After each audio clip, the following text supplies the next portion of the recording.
Good morning વિદ્યાર્થી મિત્રો, હું છું ગોહિલ જીતેન્દ્ર. આપ લોકોનું આપણી યુટ્યુબ ચેનલમાં હાર્દિક સ્વાગત કરું છું. આજે આપણે ધોરણ 8 ગણિતમાં નવા જ પ્રકરણનો અભ્યાસ કરવા જઈ રહ્યા છીએ. છેલ્લે આપણે ઓનલાઈન શિક્ષણમાં પ્રકરણ નંબર 9 બેઝિક પદાવલી અને તેના નિત્યસમ વિશેનું સંપૂર્ણ અભ્યાસક્રમ આપણે ઓનલાઈન લેક્ચર મારફતે કરેલો છે. તો આજે આપણે એક નવું ચેપ્ટર શરૂ કરવા જઈ રહ્યા છીએ. તો આશા રાખું છું બાળકો, અત્યારે ચાલી રહેલી કોરોનાની મહામારીમાં તમે ઘરે રહેશો, સુરક્ષિત રહેશો અને ઘરે બેઠા શાંતિથી અભ્યાસ પોતાનો પૂર્ણ કરશો. તો આજે આપણે એક નવું પ્રકરણ શરૂ કરવા જઈ રહ્યા છીએ. તો પ્રકરણ નંબર 11 નામ છે માપન. તો સૌથી પહેલા માપન કોને કહેવાય? તો માપન શબ્દ સાંભળતા જ આપણા કાનમાં એટલે આપણા મગજમાં એવો વિચાર આવે કે માપન એટલે કોઈ પણ વસ્તુને માપવી. સામાન્ય રીતે તમને કીધું હોય કે એક તમને આપેલો છે પાવર સેલ અથવા તો એક તમને પેન આપેલી છે, એ પેનની લંબાઈ કેટલી હશે એ તમારે માપવું હોય તો તમે શેનાથી માપશો? માપપટ્ટીની મદદથી એટલે કે ફૂટપટ્ટીની મદદથી તમે એને માપશો. તો માપન કરવાનું છે પણ જુદા જુદા આકારો અને એમાં અમુક આકાર વિશે તમે ભણી ગયા છો આગળના ધોરણમાં, જેમ કે ચોરસની પરિમિતિ અને ચોરસનું ક્ષેત્રફળ વાળો ભાગ, એવી રીતે લંબચોરસની પરિમિતિ અને લંબચોરસનું ક્ષેત્રફળ, ત્રિકોણની પરિમિતિ અને ત્રિકોણનું ક્ષેત્રફળ. તો એવા અનેક આકારો છે કે જેની પરિમિતિ અને ક્ષેત્રફળ વિશે આપણે આગળ અભ્યાસ કરી ગયા છીએ. તો સૌથી પહેલા આપણને એ ખબર હોવી જોઈએ પરિમિતિ એટલે શું. તો પરિમિતિ એટલે શું કે જે કઈ આકાર આપેલો હોય તેની ચારેય બાજુઓનો સરવાળો. તમને જે કઈ આકાર આપે તેની ચારેય બાજુઓનો સરવાળો એટલે શું થાય? પરિમિતિ થાય. જેમ કે આપણે જુદા જુદા આકારો વિશે આજે સમજીએ. એમાં સૌથી પહેલો આકાર છે ચોરસ.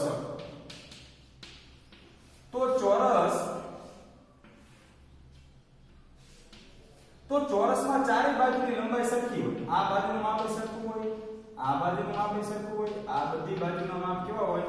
સમાન હોય. કેની અંદર? ચોરસની અંદર. એટલે કે ચોરસની ચારેય બાજુના માપ કેવા હોય? સરખા હોય.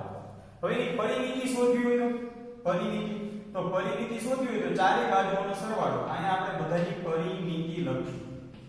પરિમિતિ. અને અહીંયા ક્ષેત્રફળનું આપણે આવું કોષ્ટક બનાવી દઈએ. ક્ષેત્રફળ.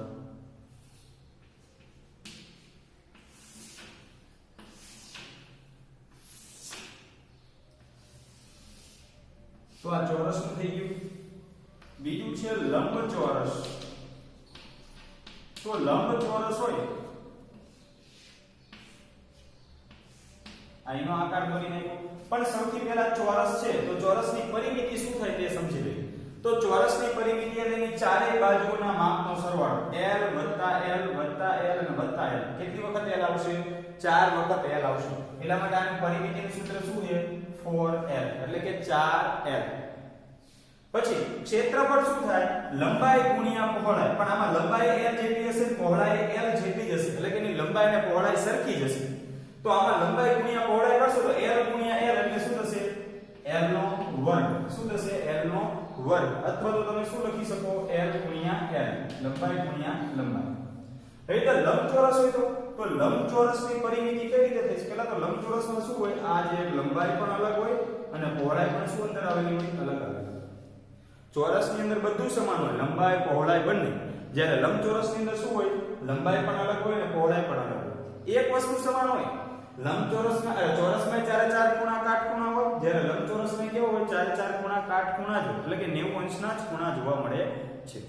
પણ એક બીજી પણ વાત છે લંબચોરસમાં સામસામેની બાજુઓ રહે ને સમાન. કઈ રીતે? કે આ જેટલું માપ હોય ને આટલું, ઈ જ માપ આની જેટલું.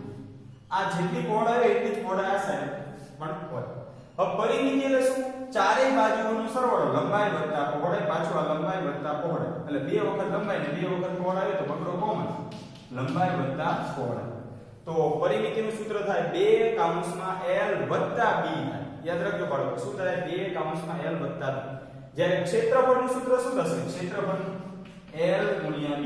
લંબાઈ ગુણ્યા પહોળાઈ. આવું આપણે તમે સૂત્ર આગળ પણ ભણી ગયા છો. ત્યારબાદ ત્રિકોણ.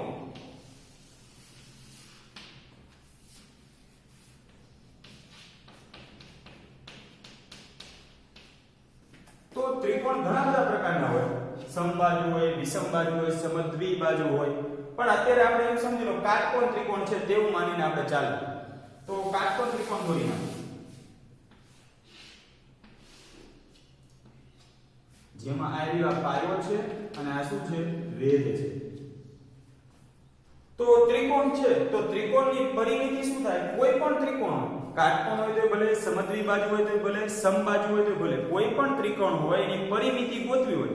પરિમિતિ એટલે બધી બાજુઓનો સરવાળો. તો આમાં કુલ કેટલી બાજુ આવે? 3, 1, 2 ને 3 બાજુ. ત્રણેય બાજુઓનો સરવાળો કરો એટલે તમને શું મળી જાય? એની પરિમિતિ મળી જાય. તો આમાં આપણે બાજુનું માપ ધાર્યું હોય અથવા તો આપણે ત્રિકોણ કહી દઈએ A B C, જેમાં B કાટકોણ. તો આમાં પરિમિતિ એટલે શું? ત્રણેય બાજુનો સરવાળો AB BC CA.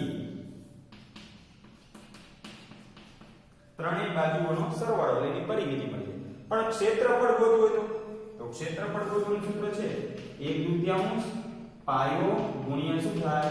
વેધ થાય. 1/2 પાયો ગુણ્યા શું થાય? વેધ થાય.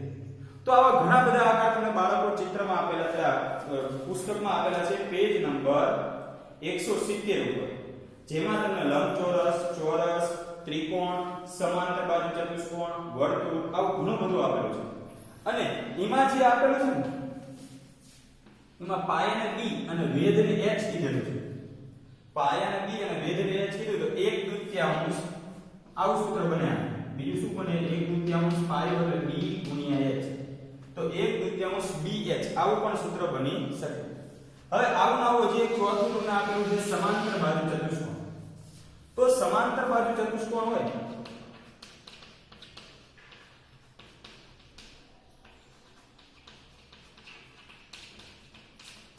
સમાંતર બાજુ ચતુષ્કોણમાં કઈ રીતે છે બાળકો? તો સમાંતર બાજુ ચતુષ્કોણમાં સામસામેની બાજુઓ પણ સરખી હશે પણ કાટખૂણા નહીં હોય. ચારે ચાર ખૂણા કાટખૂણા હશે નહીં. સામસામેની બંને બાજુ એકબીજાને કેવી હશે? સમાંતર આવેલી છે.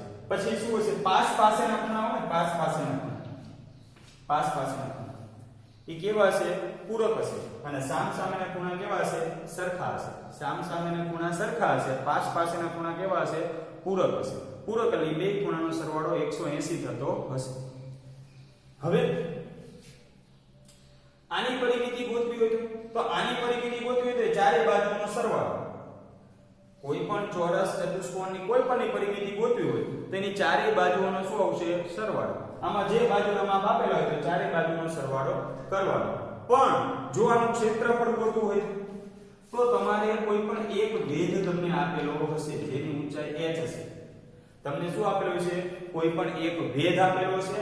ઉપરાંત તમને એક બાજુનું માપ પણ આપેલું હશે.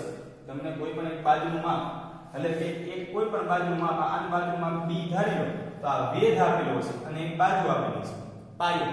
તો આ પાયો ગુણ્યા વેધ એટલે આનું ક્ષેત્રફળનું સૂત્ર શું થાય? b ગુણ્યા h થાય.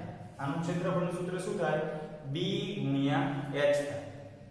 અને છેલ્લે તમને વર્તુળનું આપ્યું છે. તો વર્તુળની પરિમિતિ એટલે શું થાય? વર્તુળની પરિમિતિ એટલે તો વર્તુળની પરિમિતિ 2πr. વર્તુળ માટે શું સૂત્ર છે? 2πr. આ પરિમિતિનું છે. શેનું છે? પરિમિતિ. અને ક્ષેત્રફળનું પૂછાય તો આ બગડોરી r ઉપર ચડાવી દેવાનું એટલે πr².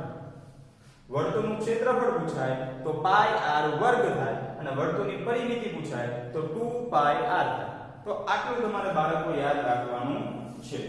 તો તમને કોષ્ટક પેજ નંબર 170 ઉપર આપેલા છે આકારના નામ, આકાર દોરેલા છે અને એને માત્ર ક્ષેત્રફળ જ આપેલા છે. પરિમિતિ તમને આપેલી નથી. પણ પરિમિતિ પણ બાળકો આપણને યાદ રહેવી જોઈએ કારણ કે દાખલામાં આપણને ઉપયોગી થશે. તો હવે જો બાળકો તમને આટલા સૂત્ર પાકા થઈ જાય તો તમને આરામથી પ્રકરણ નંબર 11 માં પણ સંપૂર્ણ આવડી જાય. તો આજે આપણે શરૂઆત કરવી સ્વાધ્યાય 11.1 ના દાખલાથી. તો ચાલો આપણે જોઈએ સ્વાધ્યાય 11.1.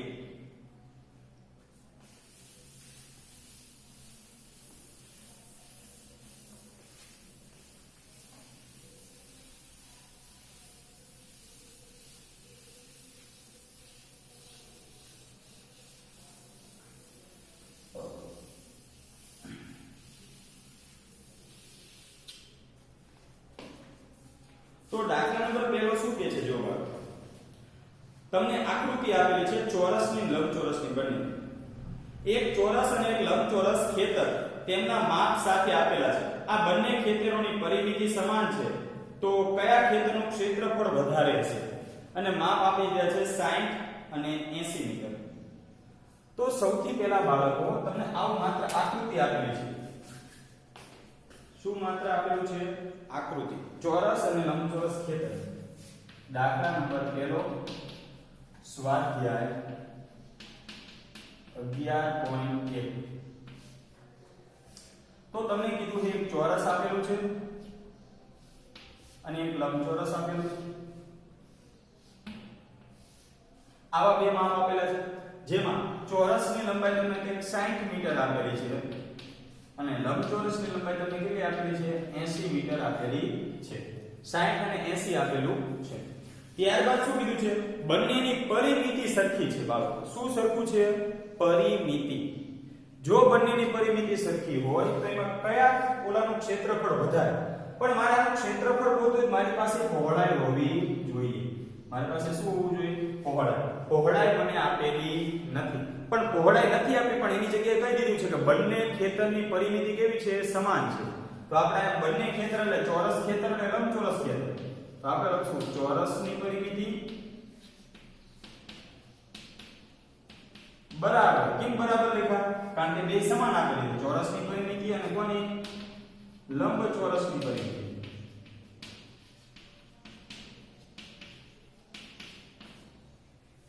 ત્યારબાદ શું કરશું? ચોરસની પરિમિતિનું સૂત્ર શું થાય? 4 ગુણ્યા l અને લંબચોરસની પરિમિતિનું શું થાય?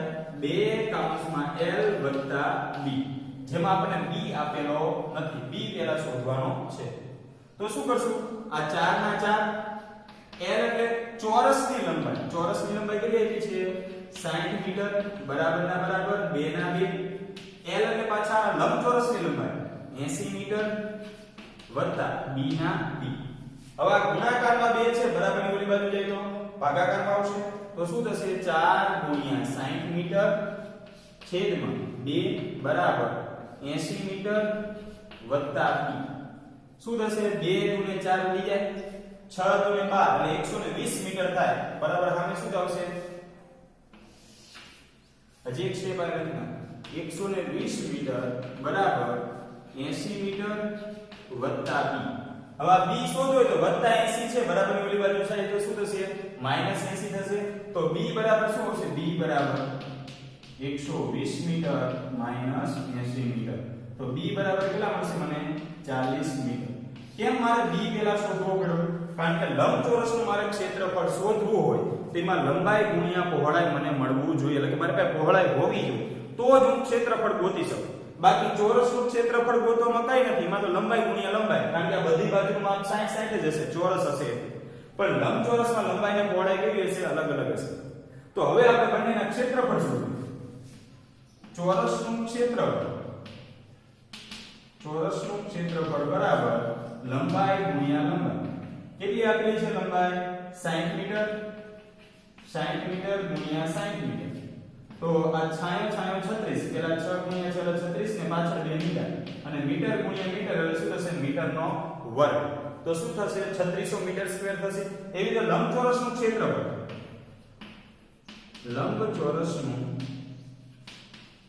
ક્ષેત્રફળ, બરાબર લંબાઈ ગુણ્યા પહોળાઈ. લંબાઈ એટલે હવે લંબચોરસની લંબાઈ મૂકવાની 80 મીટર અને પહોળાઈ પણ હવે લંબચોરસની આપણે b સુધી કેટલી? 40 મીટર. તો શું થશે? 8 ચોક ને 32 અને 2 મીટર અને મીટર ગુણ્યા મીટર એટલે શું થશે? Metre square. તો 3200 મીટર સ્ક્વેર આવે. હવે જોવાનું કોનું ક્ષેત્રફળ વધારે? ચોરસ ખેતરનું કે લંબચોરસ ખેતરનું? તો તમે જોશો ચોરસનું 3600 છે, આનું કેટલું છે? 3200 છે. એનો મતલબ ચોરસ ખેતરનું ક્ષેત્રફળ વધારે છે. આપણે નીચે જવાબ શું લખવો પડશે? ચોરસ ખેતરનું ક્ષેત્રફળ વધારે હશે. તો એકદમ સહેલો દાખલો તો બાળકો શું આપેલું હતું? ચોરસ અને લંબચોરસની માત્ર લંબાઈ આપેલી હતી અને બીજું શું કીધું હતું? બંનેની પરિમિતિ કેવી છે? સરખી છે. જો પરિમિતિ સરખી હોય તો એની ઉપરથી આપણને b મળી જાય. શું લેવા b શોધવો પડ્યો? કારણ કે મારે ગોતવાનું તો શોધવાનું માત્ર મારા ક્ષેત્રફળ જ હતું, પણ ક્ષેત્રફળ શોધવા માટે મારે b ની જરૂર પડે, એટલે કે પહોળાઈની જરૂર પડે અને પહોળાઈ શોધવા માટે મારે આ કામ કરવું પડ્યું, બંનેની પરિમિતિને સરખાવી અને એની ઉપરથી મને b મેળવ્યો, પછી બંનેના ક્ષેત્રફળ આપણે શોધી કાઢ્યા. તો એકદમ સહેલો દાખલો છે. ત્યારબાદ દાખલા નંબર 2 શું કહે છે? બીજો દાખલો, શ્રીમતી કૌશિકનો આકૃતિમાં બતાવ્યા મુજબના માપનો ચોરસ પ્લોટ છે. તે પ્લોટના મધ્ય ભાગમાં મકાન બનાવવા માંગે છે. તો મકાનની ફરતે બગીચો વિકસાવેલ છે. બગીચો વિકસાવવાનો ખર્ચ 55 પ્રતિ ચોરસ મીટર હોય તો મકાનની ફરતે બગીચો વિકસાવવાનો કુલ ખર્ચ કેટલો થયો છે? તમને આકૃતિ આપેલી છે મકાન અને બગીચા આપેલી. કઈ રીતે આપેલી છે? તો સૌથી પહેલા તો એ ખબર હોવી જોઈએ કે જે પ્લોટ હતો એ આખો પ્લોટ કેવો હતો? ચોરસ હતો. તો આકૃતિ સમજશો ને બાળકો તો એકદમ સહેલો દાખલો છે અને મોસ્ટ ટાઈમથી પણ છે. આવા જ દાખલા તમને પૂછે.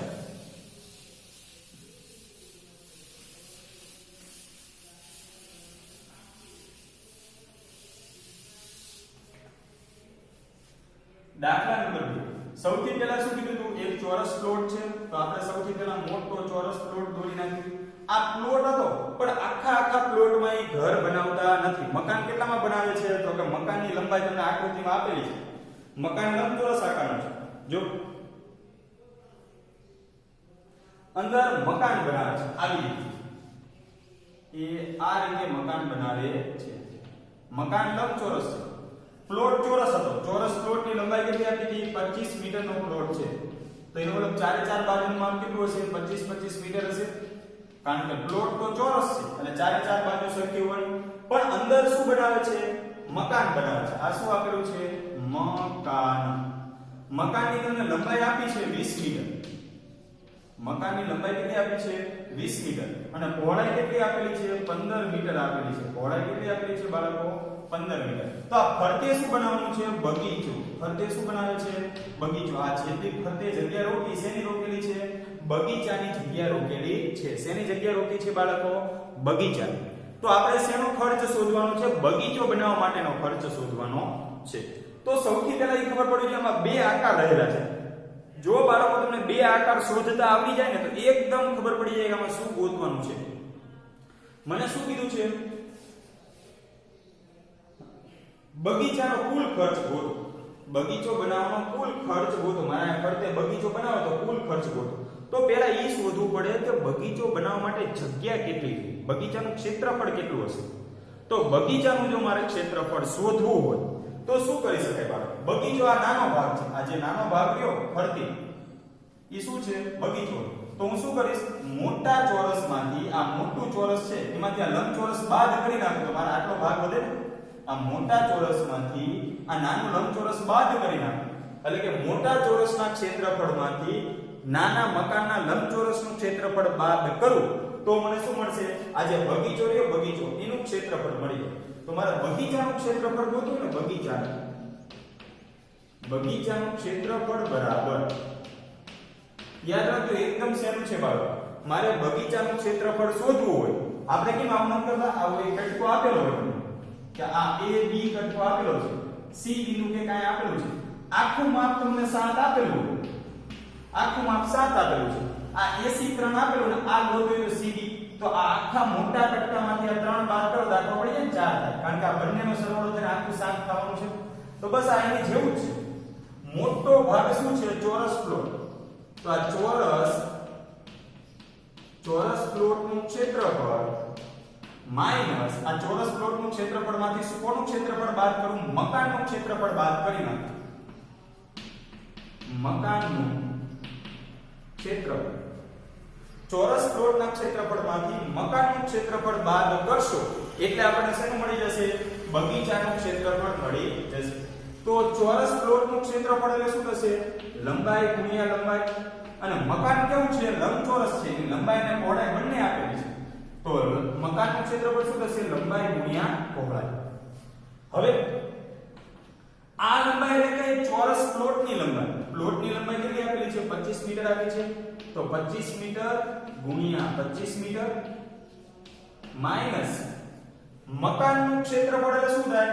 લંબાઈ ગુણ્યા પહોળાઈ. તો લંબાઈ કેટલી આપી છે? મકાનની 20 મીટર અને પહોળાઈ કેટલી આપેલી છે? 15 મીટર. તો શું કરશું? 20 મીટર ગુણ્યા 15 મીટર. હવે શું કરશું? 25 ગુણ્યા 25 એટલે કેટલા થશે 625 મીટર નો સ્ક્વેર, મીટર ગુણ્યા મીટર એટલે, અને અહીંયા શું થશે 15 દુ 30 ને પાછળ એક મીંડું એટલે 300 મીટર સ્ક્વેર. આ એવું થશે. હવે આ 625 માંથી 300 મીટર કાઢવાના છે, મીટર સ્ક્વેર. તો 625 માંથી 300 મીટર સ્ક્વેર કાઢશો તો 325 મીટર સ્ક્વેર જેટલું વધશે.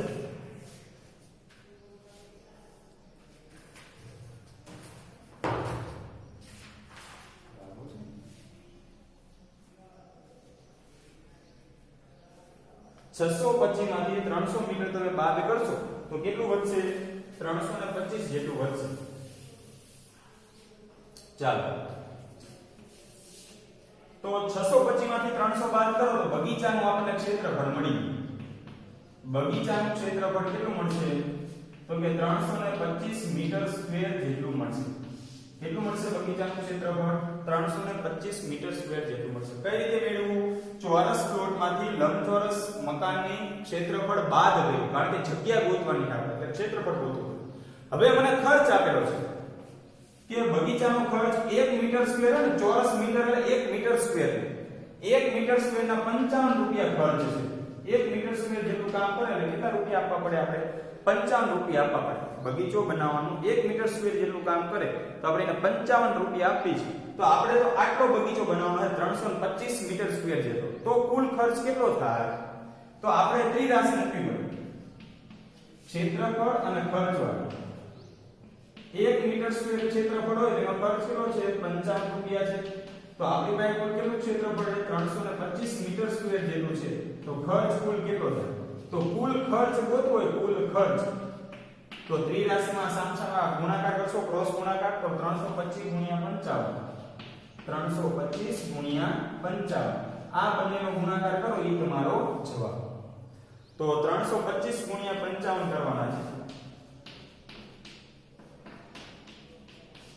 મીંડુ 5 5 25 નો 5 રો વધ્યા 2 5 દુ 10 ને 2 12 માં બગડો વધ્યા 2 5 3 15 ને 16 આવું થશે. અને આ ના પાછા નીચે મૂકજો 1625 બેનો સરવાળો